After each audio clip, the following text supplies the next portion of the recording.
제가 확인한 거는 작년 한 2년 동안 8번 만났습니다. 왜 그럴까? 미국만 믿어서는 앞으로 이스라엘의 생존이 보장되지 않는다라는 거를 서서히 알아가고 있는 거죠. 중동에서 미국이 뭐 떠난다고 그러고 어쩌고 등등등.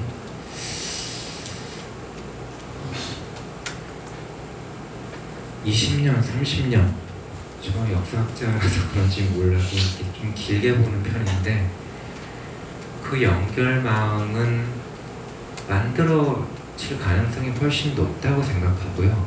북핵 문제에 대해서 제가 직접적으로 말할 수 있는 능력은 안 되지만, 제가 가장 걱정을 하는 거는 미국의 전략가들도 그걸 알고 있다고 생각해요. 시간이 저쪽 편이다. 직접적으로는 중국 편이다. 그들이 축적하고 있는 지식과 정보가 어마어마하고 지구 본을 돌리면서 전략을 짜는 사람들인데 그걸 전혀 모를 리는 없겠죠. 추세가 그쪽으로 간다. 근데 너무나 정확하게 알아서 그게 문제가 될 수 있어요. 시간이 지나면 지날수록 붙으면 우리가 질 가능성이 커지는 거죠. 미국이 보기에. 그러나 지금 누르면 지금 중국은 박살 낼 수 있죠. 그거를 너무나 정확하게 알고 있는 게 힐러리 클린턴 같아요. 그녀가 국무장관으로 있을 때 정책 전환시킨 거, 축을 아시아로 돌려가지고 필리핀으로 다시 들어가고 일본을 재무장시켜야 되고 사드 배치 등등등. 우리가 중국의 부상, 유라시아 대통합을 막을 수 있는 기회는 향후 10년 정도지 않을까? 20년 후 지나면 저걸 우리가 막을 수 있는 힘이 있나? 미국이 경제적으로 상대적으로 저하되어 가고 있고 이쪽이 부상하고 있는 게 큰 흐름이라는 걸 너무나 잘 안다면, 제가 걱정하는 거는 그겁니다. 너무나 정확하게 그 지식과 정보를 축적하고 있기 때문에 너무나 과격한 판단과 실행을 할 수 있는 거 아닐까. 네. 이어서 이 질문은 개성공단 기업협회 상무이신 분이 적어주셨습니다. 굉장히 꼼꼼하게 적어주셨는데요. 우리는 생존을 위해 소고군대를 추종했습니다. 2. 냉전이 끝났지만 우리는 아직도 냉전이 굳게 존재합니다. 3. 분단이 냉전의 산물이라고 하지만 냉전 이후에도 여전히 한반도 분단은 시작되고 있습니다. 4. 분단은 냉전의 산물로 현상화되었지만 근대의 산물이라는 막연한 생각이 듭니다. 5. 저는 개성공단 기업협회의 상무로 일하면서 개성공단을 드나들며 개성공단의 눈으로 남북을 보게 됩니다. 개성빈처들의 눈으로 봅니다. 마지막으로 분단의 극복은 최소한 평화적 공존을 통해서 해가야 하지만 소국 근대성의 극복을 통해서 이뤄가야 하는 것으로 생각하지만 막연한 생각입니다. 쉽게 말하면 분단 극복을 어떻게 했으면 좋겠냐, 뭐 그런 질문인 것 같습니다. 그래서 이 말씀도 전하면서 혹시 김상준 교수께서 말씀해 주시면.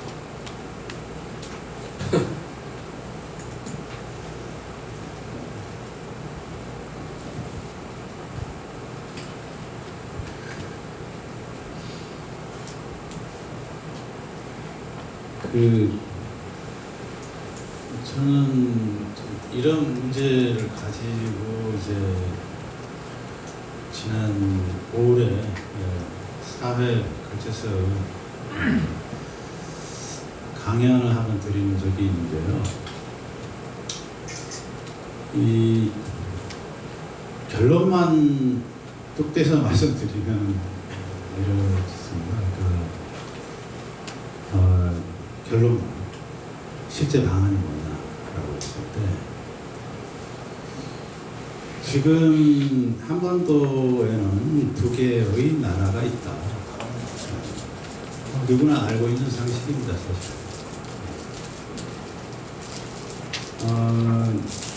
UN 가입국이라는 점에서 그렇고, 그래서 남과 북이라고 하는 두 개의 나라가 각자 국토와 합법을 가지고 있고 등등 이런 나라가 두 나라가 서로 두 개의 나라로 정상적인 관계로 들어가자. 이건 다른 모든 수교를 하고 있는 나라들과의 관계와 마찬가지로 정상적인 관계로 들어가자. 이건 너무나 상식적인 말씀을 드리실지도 모르겠어요. 그러나 실제로 상식적이라고 생각합니다. 그런데 이게 왜 그렇게 어려운가? 저는 상식형을 굉장히 믿는 편인데요. 그러니까 이게 상식으로 안 되게 돌아가는 현실은 언제나 문제가 있다고 생각해왔어요.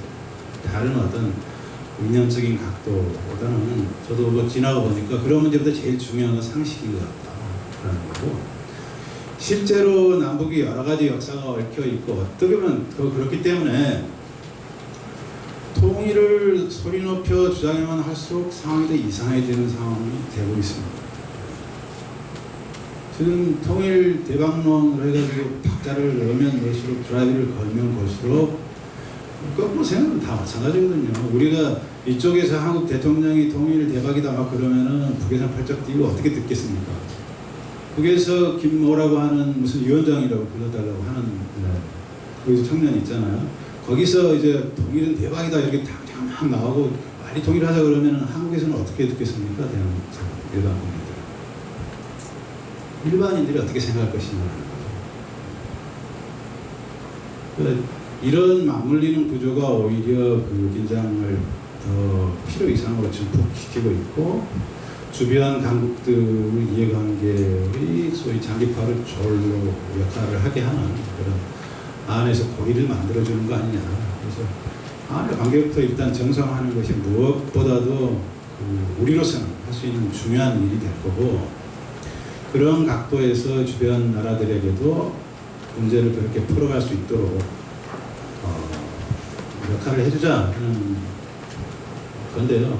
그 에피소드 같이 이 말씀이 나와가지고 제가 올 초에 1월달에 그 버클리에 이제 좀 한 달쯤 가 있을 때 우연히 버클리 대학 교수들이 모이는 이런 그 모임입니다. 그러니까 어떤 학과 교수가 좀 이제 거기서는 좀 리버럴한 프로그레시브한 이런 분들이 한 교수들 한 10여 명 어느 교수 주변 모였어요. 근데 어떻게 저는 이제 연결이 돼가지고 저도 이제 참석을 하게 됐는데 뭐 가족 등도 있고 가족적인 분위기에서 하니까 한 20여 명 이런 20명 정도 되는 것 같아요. 그걸 전부 차리고 오르려면 큰일일 텐데 서로 돌아가면서 그렇게 하고 있는 게 같더라고요. 근데 막상 또 가보니까 그때 그 이야기의 주제가 그러니까 작년 11월 달인가 그 기억하실지 모르겠습니다만은 국제 평화를 위한 여성 이런 모임에서 북을 통해 가지고 판문점 건너서 내려온 그 여성 모임이 있었다고 그러는데 저는 창피하게도 모르고 있었어요. 근데 거기 이제 리더급인 할머니 한 분이 그 외인이라고 하는 성함만 기억하는데 연세로 봐서는 80대로 보입니다. 근데 꼿꼿하시 하면서 이 상황을 쭉 설명을 해주고 한국에 대해서 지금 한국 군사적인 위기라고 하는 것이 이제 문제가 되고 있고 그래서 평화가 이렇다 이런 이야기를 하니까 그 10여 명 되는 교수들이 묻기도 하고 이러는데 제가 가만 보니까는 정말 한국을 관광차 이제 한 며칠 가본 사람들 그것 말고는 한국을 제대로 아는 사람들이 정말 없더라고요. 없어요. 없고 아주 기초적인 질문들을 하는데도 그 할머니가 미스 고인이 너무 이렇게 설명을 잘해 주시더라고요. 제가 봐도 공부 많이 하셨구나. 근데 어떻게 하다 보니 제가 거기 처음 앉아있는 자리라서 저한테 이제 차례가 돌아와가지고 누구세요? 그래가지고 어디서 왔어요? 그러니까 제가 미국에서는 그렇잖아요. 제가 이렇게 생겼다고 해서 한국에 왔다고 생각합니까? 전혀. 코리안 아메리칸도 엄청 많고 코리안 에이시안도 그렇게 많은데 전혀. 근데 지금 한국에서 왔어요. 그러니까 진짜 이게 아주 생생한 이제 소스가 들어왔다 해가지고 이야기를 해보라고 해가지고 제가 이제 좀 이야기를 했죠. 한국이 뭐 지형상으로나 뭐 역사적으로 지형상으로 이렇게 보관하고 지적했으면 그랬습니다. 분단대 이유가 전혀 없는 나라고 등등 해가지고 근데 실제로 그윈 여사가 말해준 것처럼 지금 한국의 군사적인 위기는 한반도 주변 상황은 심각한 상황이라고 생각한다. 그러면서 제가 드린 말씀이 이야기가 거기서 저도 좀 역할을 하고 싶어가지고요. 근데 역사적으로 보면은 한미 관계에서 한반도에서 전쟁위기가 높아지고 실제 전쟁이 발발하면은 미국 시민들의 자유가 바로 현저하게 심각하게 위협받았다. 라고 제가 하면서 예를 든 경우가 로버트 오펜하이머 이야기했습니다. 그 버클리 대학 유명한 물리학과 교수입니다. 아시다시피 원자폭탄 개발한 맨하탄 프로젝트 책임자지 않습니까? 그 어떻게 보면 미국의 1등 공로를 세운 사람인데 한국 전쟁이 벌어지면서 맥카시 발언이 불면서는 로버트 오펜하이머도 과거 경력이 이거 뭐 좌빨이다. 그래가지고 국가위원회에 와가지고 대치욕을 당하고 말이죠. 대치욕을 당했습니다. 결국에. 그리고 지금도 그렇게 대단한 사람인데 아직도 그렇습니다. 저는 몰랐는데 그래가지고 그 버클리 캠퍼스에서 오펜하이머라는 이름 자체가 싹 지워져 있습니다. 아마 스테이트 유니버시티 때문에 더 그럴지 모르겠는데 그렇게 대단한 업적을 가지고 있는 사람인데도 아직도 그 여파가 있다는 거예요. 그래서 제가 그 모인 그룹들 성격을 알고 있기 때문에 제가 일부러 그런 말씀을 드렸는데 그러니까 표정들이 확 변하는 게 느껴져요. 오펜하이머를 생각해봐라. 지금 물리학과나 생물학과나 오펜하이머가 뭐지?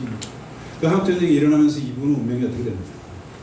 그러니까 한국의 상황과 미국 시민들의 자유는 긴밀하게 연관되어 있으니까 여러분들도 좀 거인 여사도 오늘 좀 좋은 말씀 해주셨고 이런 것도 많은 노력을 해주면 좋겠다 이런 말씀을 했는데요. 그 제가 그때 가서 받은 간단한 느낌을 제가 하자면은 거기도 이제 우리는 한국 유교적인 전통 이야기했습니다만은 제가 그 가정 모임에서 느꼈던 것은 일종의 그 신약에서 나오는 이제 바울이 이제 그 기독교가 핍박받고 신약이 그리고 이제 헬라하고 유대인들이 막 서로 싸울 때 가정 모임을 하면서 이렇게 모임을 갖거든요. 근데 그런 전통이 여기 내려오는 게 있구나. 그런 느낌을 받았다. 문화적인 어떤 흐름에 있어서의 어떤 인류를 생각하는. 저는 감동적이고 부끄러웠는데 또 한편으로. 한국에 도대체 와본 적도 없고 아무런 연관도 없는 사람들이 모여가지고 진지하게 이렇게 고민하고 있더라는 겁니다. 그래서 그거 좀 폭넓게 이런 문제도 지금 이제 동학 그 서진